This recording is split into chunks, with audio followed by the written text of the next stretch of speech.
After 20 years practicing medicine, one thing still surprises me: how many people quietly live with sensations they cannot explain. A burning feeling in the feet, like stepping on invisible embers. A strange numbness in the fingers, as if thick gloves were permanently stitched onto the skin. Or that unsettling moment when the ground beneath you feels just slightly less certain. Have you ever paused at the edge of a staircase and wondered, when did this start to feel different? For many adults over 60, these moments are brushed aside, labeled as just aging, something to tolerate, something to adapt to.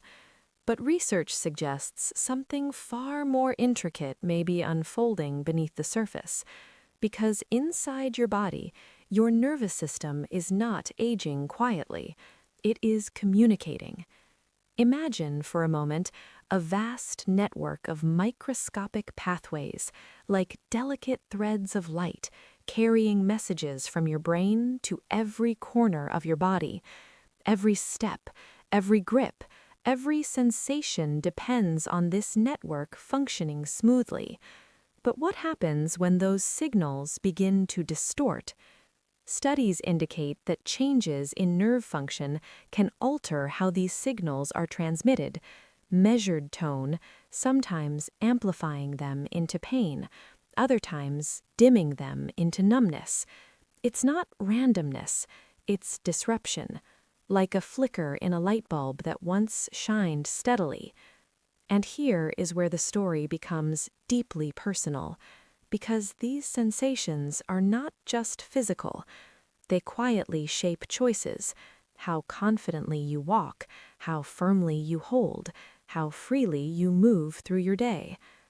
But what if these signals are not the end of the story, but the beginning of understanding something most people never see? Millions of people over 60 experience this, but almost no one talks about it. Not openly, not honestly. Instead, it becomes a quiet adjustment, a slower step, a tighter grip on the railing, a moment of hesitation before standing up in the morning. Small changes that seem harmless at first, until they begin to shape the boundaries of daily life. Have you ever noticed how these sensations tend to arrive gradually, almost politely, as if asking permission to stay? Research suggests that what many people describe as normal aging may sometimes be linked to subtle biological imbalances, changes that develop silently over years, not overnight. And yet, in many clinical settings, these symptoms are often grouped into broad categories, given labels, but not always deeply explored. I remember a patient once telling me, in a quiet voice, "It's not the pain that scares me, it's the feeling that my body is becoming unfamiliar." That sentence stayed with me. Because beneath the tingling or numbness, there is something deeper at stake: your sense of control, your connection to your own body. Imagine living in a home where the lights flicker unpredictably. At first, you ignore it. Then you adjust. Eventually, you stop using certain rooms altogether. This is how the body begins to adapt, not because it should, but because it must. But here is the question few people are invited to ask. What if this isn't simply wear and tear, but a signal that something essential is missing? And if something is missing, could it, in some cases, be restored? What happens when a nerve is not damaged, but simply deprived? It's a quiet distinction, but a powerful one, because research suggests that nerves, like all living tissue, depend on a steady supply of specific nutrients to function, repair, and protect themselves. Without these building blocks, Their ability to transmit signals begins to falter, not suddenly, but slowly, like a fading current. Imagine a plant sitting in dry soil. From the outside, it may look intact, but beneath the surface, something essential is missing. Over time, the leaves curl, the color fades, and growth begins to stall. Could something similar be happening inside the body? Studies indicate that one particular nutrient, vitamin B1, plays a central role in nerve metabolism. It helps convert glucose into usable energy within nerve cells, supporting the tiny structures responsible for carrying electrical signals. But here's where the story becomes more intriguing.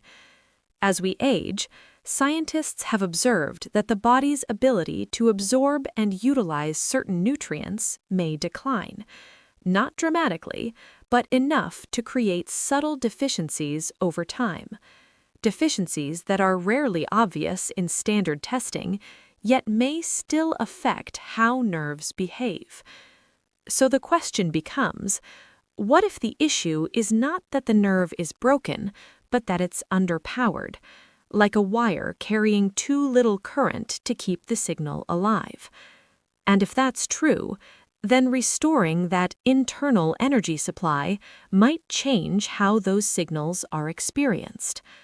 But there's a critical detail most people never hear about, something that determines whether this nutrient reaches the nerve at all. What if the sensations you feel are not random, but electrical? Inside your body exists a network remarkably similar to the wiring in a home. Each nerve acts like a copper wire, carrying tiny electrical impulses from one place to another. These signals tell your muscles when to move, your skin what to feel, and your brain how to interpret the world around you. But here's the part most people never visualize. Every one of these wires is wrapped in a protective coating called the myelin sheath. Think of it as insulation, smooth, protective, and essential for clean signal transmission. Now, imagine what happens when that insulation begins to wear down. Research suggests that when myelin is compromised, signals don't travel cleanly anymore. Instead, they begin to leak, to scatter, to spark. That tingling sensation? It may be the biological equivalent of exposed wires brushing against each other. That burning feeling? Like tiny electrical surges misfiring along the line. And numbness? That may be where the signal no longer reaches its destination at all, like a light switch connected to a broken circuit. Have you ever wondered why the same foot can feel both numb and painfully sensitive at the same time? It sounds contradictory, but in a misfiring system, contradiction becomes the new normal.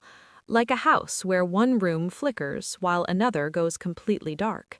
And if the issue lies not just in the wire, but in the insulation protecting it, then the next question becomes unavoidable.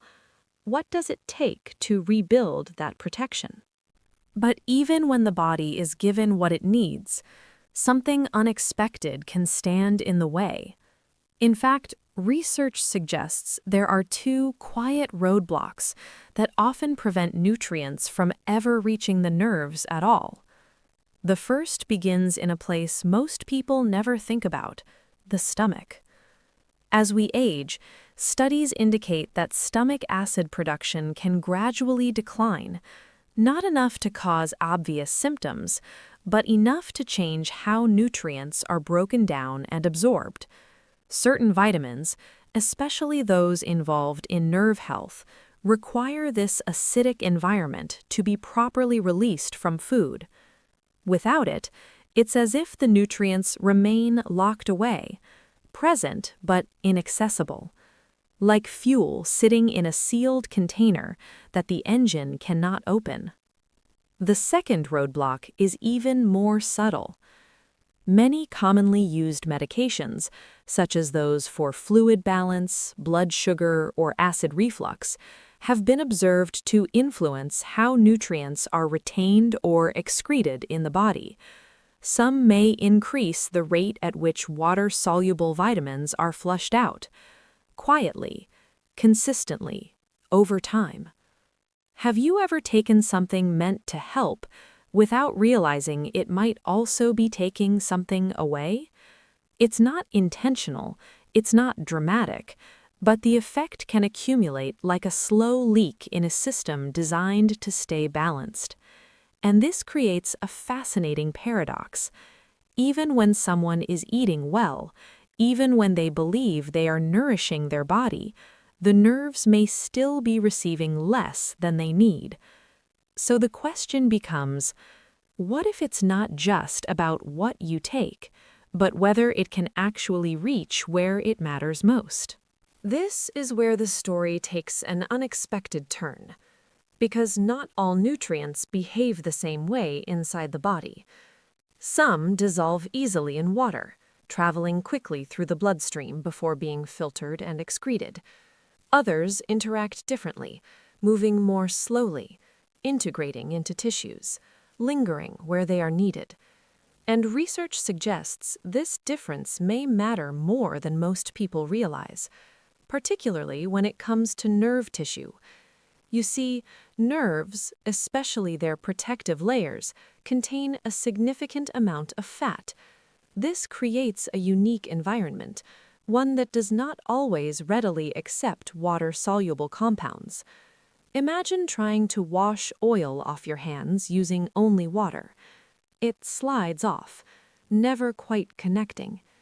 In a similar way, certain nutrients may circulate through the body without fully penetrating the areas where they are most needed. But research has explored forms of vitamin B1 that behave differently. One such form, known as Benfotiamine, has been studied for its fat-soluble properties, meaning it can move through fatty environments more easily, like oil soaking into leather rather than rolling off its surface. This distinction has opened new questions in research. Could the form of a nutrient influence how effectively it reaches nerve tissue? Could it change how deeply it integrates into the structures that need support? It's a subtle shift in perspective, but a profound one, because suddenly it's no longer just about what is taken, but how it travels once inside. And this leads to another layer most people never consider. What if the journey of a nutrient through the body depends on something as simple as the company it keeps? It may sound almost poetic, but research suggests that absorption is not always a solo process. Certain nutrients appear to travel more effectively when paired with specific dietary elements, particularly fats. Why would that matter? Because fat-soluble compounds, by their nature, integrate more easily into lipid-rich environments, and when consumed alongside healthy fats, studies indicate their absorption and transport may be enhanced. Think of it like a passenger trying to cross a river. Alone, they may struggle against the current, but with the right vessel, a steady boat, they move smoothly to the other side. In this metaphor, fats become that vessel, a kind of biological taxi. Have you ever noticed how some meals leave you feeling sustained and energized, while others seem to pass through without effect? Part of that difference may lie in how nutrients are delivered, not just consumed. This doesn't mean complexity. In fact, it points to something surprisingly simple: how combinations within a meal may influence what the body actually receives. And yet, this detail is often overlooked, because attention is usually placed on the supplement itself, not the environment it enters. But here's where the story deepens. If delivery can influence absorption, and absorption can influence availability, then even small changes in how something is taken might create entirely different outcomes. And that raises a quiet, fascinating question. Could timing and pairing be shaping results more than we realize? The earliest changes, interestingly, are not always where people expect them. When discussions around nerve health arise, most imagine immediate shifts in sensation, less tingling, less burning, more stability. But research suggests the body doesn't always begin there. Instead, the first signs of internal change can be subtle, almost easy to overlook. A slight clarity in the morning, a feeling of steadiness that wasn't there before, a quiet sense that something in the background has shifted. Why would that happen? Because the nervous system is not isolated. It is deeply connected to energy production within cells, particularly in structures known as mitochondria. These microscopic engines help power nerve activity, and studies indicate that certain nutrients play a role in supporting their function. So when internal balance begins to shift, the effects may ripple outward. Like turning up the voltage in a dimly lit system, not instantly bright, but gradually more stable. Have you ever experienced a moment where your mind felt just a little clearer without knowing why? That may be the kind of change that appears first. Not dramatic, not overwhelming, but quietly noticeable. And here's where curiosity becomes important. Because when subtle changes begin, they can be easy to dismiss, to overlook, to attribute to coincidence. But what if those small shifts are the earliest signals of something deeper adjusting beneath the surface? Like the first flicker of a light returning before the entire room begins to glow. And this is where the process becomes even more intriguing. Then comes a phase that often surprises people. Because instead of immediate relief, there can be a period where sensations seem to become more noticeable. A sudden tingling that wasn't there before. A heightened awareness in the feet or hands. Moments that feel, paradoxically, more active rather than less. At first, this can feel confusing. Have you ever wondered why something would seem to intensify just as you expect it to fade? Research into nerve function suggests that as pathways begin to change, signals may become more active before they stabilize. Not necessarily stronger in a harmful way, but more awake. Like a limb that falls asleep and then tingles as circulation returns. It's not comfortable, but it's active. Imagine an old electrical system being brought back online. For a brief moment, there may be flickers, irregular pulses, small surges as connections reestablish themselves. Not failure, but transition. And yet, without understanding this phase, many people may assume something is going wrong. They stop, they retreat, they return to what feels familiar. But what if this stage is not a setback, but part of a larger pattern observed in how the body recalibrates? A kind of biological wake-up call. And if that's the case, then what happens after this phase passes becomes the next piece of the story. As time moves forward, something quieter begins to emerge.